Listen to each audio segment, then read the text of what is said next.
Welcome to this deep dive, where we try to make sense of the news that, well, actually matters. Today, we're zooming in on Japan's economy. It's interesting because while global markets seem a bit wobbly, Yeah, definitely seeing some turbulence. Japan seems to be holding relatively steady. So we're digging into recent analysis of the Bank of Japan, the BOJ, their policy decisions, trying to understand how they're navigating these uncertain times. Right. And understanding Japan's position, it could actually offer some valuable insights for you, the listener, on navigating broader economic shifts. Exactly. So our main source here is analysis looking at the BOJ's latest moves and statements from Governor Uda Kazuo. He's the head of Japan's central bank. It's a fascinating situation. As you mentioned, the turbulence, other currencies are fluctuating, but the Japanese yen, it's actually gained strength. The classic safe haven effect, right? Precisely. It's acting as that safe haven. So we want to explore what the BOJ is doing and maybe more importantly, why they're doing it. Okay, let's get into it then. What exactly has the Bank of Japan been up to recently, policy-wise? Well, in their latest meeting, the headline is they kept interest rates steady, holding at 0.5%. Okay, 0.5%. But didn't they just raise rates? They did. That's what makes it interesting. They've actually raised rates twice since they ended that negative interest rate policy back in March. Not that long ago. Right, March 2024. So 2 hikes and now a pause. A pause, exactly. And at the same time, they've actually lowered their forecast for economic growth. So they tightened things up a bit, now they're pausing. But wait, isn't inflation still pretty high over there? Above their target? It is. Inflation is still running above their 2% target. And I thought I read wage growth was looking decent.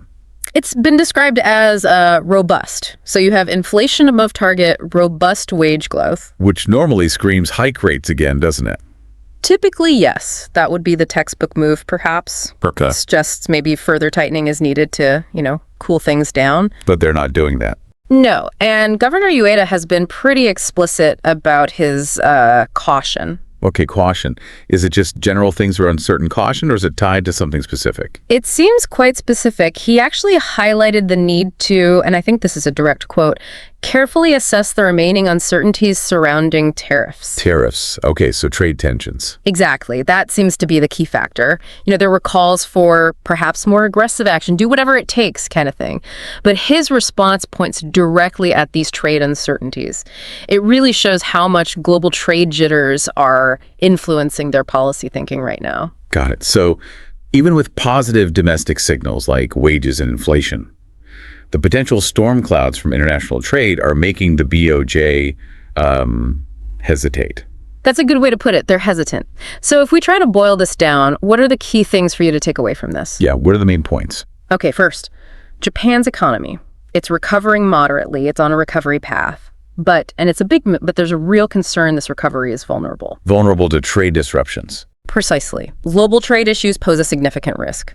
Second point, even though those domestic indicators, inflation, wages, they might normally suggest tightening monetary policy further, the BOJ is clearly prioritizing caution because of these trade-related risks.